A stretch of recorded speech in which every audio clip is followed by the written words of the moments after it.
Bonjour à tous et bienvenue dans 30 jours pour apprendre Photoshop.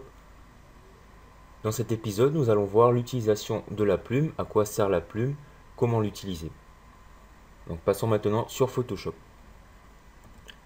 Donc de retour sur Photoshop avec James. Lorsque nous sommes sur Photoshop, pour accéder à l'outil plume, il nous suffit d'aller ici dans le panneau, dans la barre d'outils, d'appuyer ici sur la plume ou de maintenir le raccourci clavier P qui correspond à la plume. Donc on pourrait croire que la plume correspond à un outil qui permet de saisir du texte, mais ce n'est pas le cas. La plume permet entre autres de créer des formes ou des tracés et également de faire des sélections. Donc quand on sélectionne l'outil plume, ici raccourci P, nous voyons ici dans la barre d'options qu'on en a des possibilités qui sont créer une forme ou un tracé. On va commencer par la première qui est de créer une forme. Nous avons ici une barre d'options un peu similaire à celle que l'on retrouve quand on prend l'outil forme. Donc cet outil forme qu'on a vu précédemment dans une autre émission. Donc raccourci U pour l'outil forme.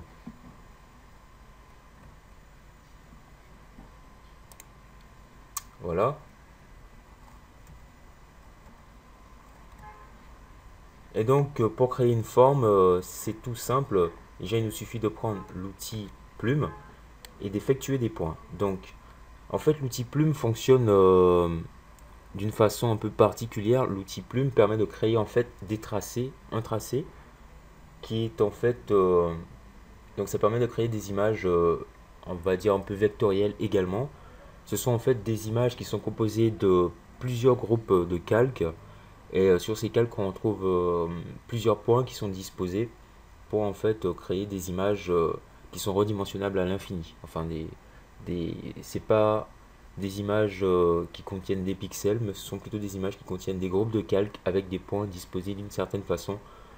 Et voilà, donc je vous invite à regarder pour en apprendre un peu plus le tuto qui permet de créer des images vectorielles que j'ai réalisé. Voilà, donc il me suffit en fait pour créer ma forme de faire des points. Donc ici, je vous montre une forme basique, hein. Il me suffit de faire des points pour créer. Et donc étant donné que j'ai choisi une couleur,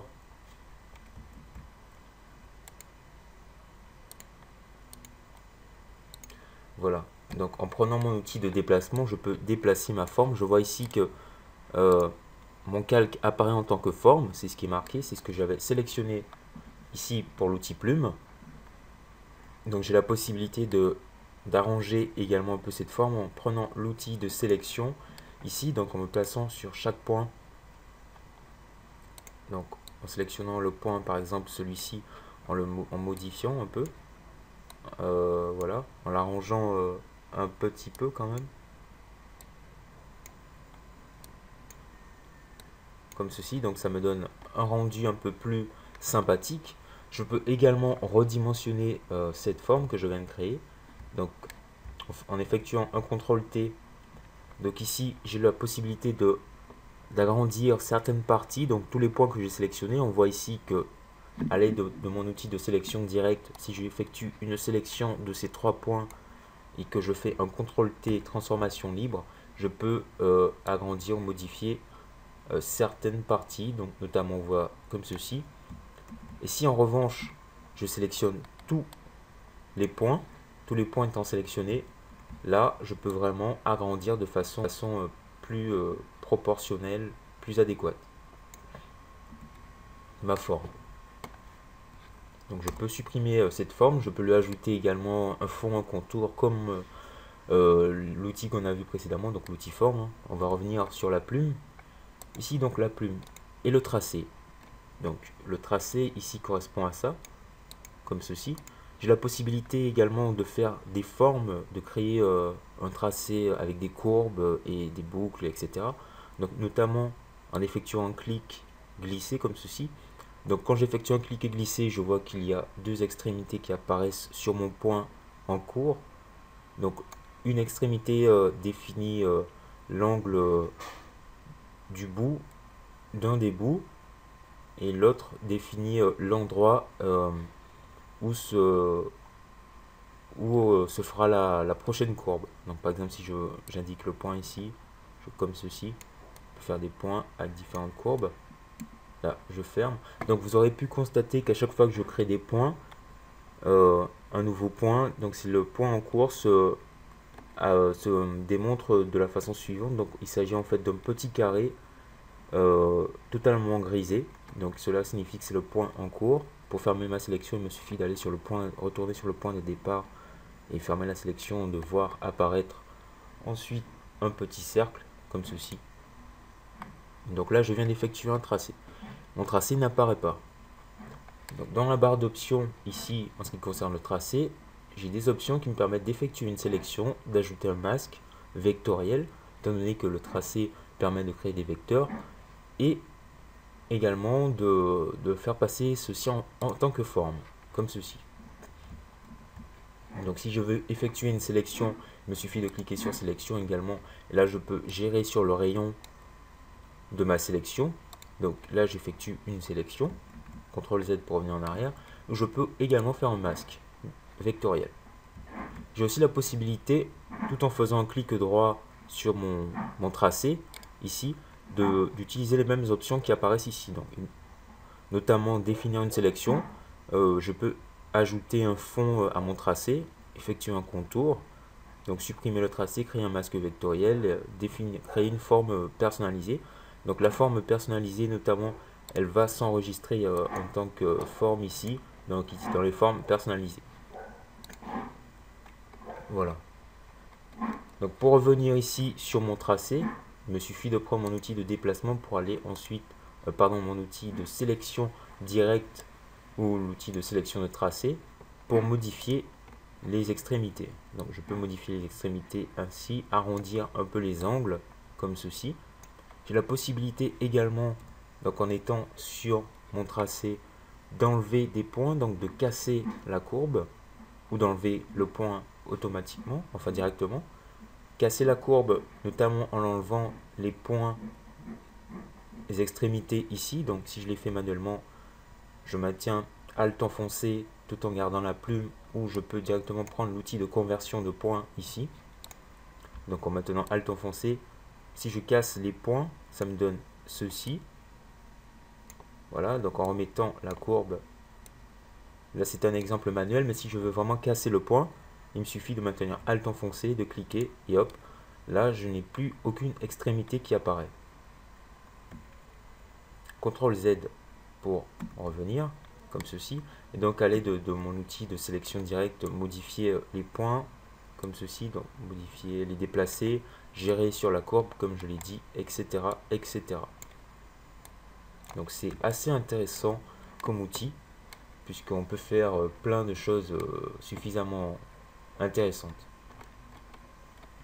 On va voir comment effectuer une sélection. Mais avant cela, on va voir le dernier outil plume, donc qui est l'outil plume libre. C'est un outil en fait qui est un peu similaire à l'outil lasso, hein, puisque là je viens de créer sans cliquer plusieurs fois un tracé, un autre tracé, comme ceci. Donc vous avez vu, si je prends l'outil normal, l'outil plume normal, il faut que je clique pour effectuer mon tracé. Donc l'outil de sélection lasso est un peu similaire parce que c'est un outil, on peut faire une sélection libre. Voilà. Je vais juste ouvrir un nouveau document. Ici, sur ce nouveau document, je vais vous montrer comment utiliser l'outil plume pour effectuer une sélection. Donc ici, je peux notamment faire une sélection d'une partie du véhicule. Donc notamment, on va prendre peut-être le phare ici. Donc si je prends l'outil lasso, comme on a pu le voir, il me suffirait de faire soit prendre l'outil lasso normal ou lasso polygonal également, mais c'est pas très approprié étant donné que l'outil plume permet d'effectuer une sélection assez plutôt précise et avec des courbes. Donc il me suffit en fait de faire des points comme ceci. Donc je place mes points et ensuite je fais les courbes et j'arrange tout ceci. Voilà. Donc après, il me suffit juste de prendre mon outil, comme ceci, d'arranger un peu le point. Voilà.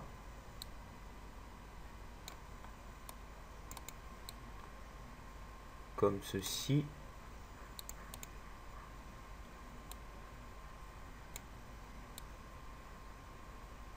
Voilà. Donc ensuite, je n'ai qu'à effectuer un clic droit. Donc soit je reprends mon outil plume, soit je garde directement l'outil de sélection directe. J'effectue un clic droit. Et là, je peux définir une sélection. Donc je définis une sélection. Je valide par OK. Comme ceci. Là, je vois qu'une sélection a été effectuée, notamment ici. Donc je peux faire un CTRL-J pour dupliquer ceci.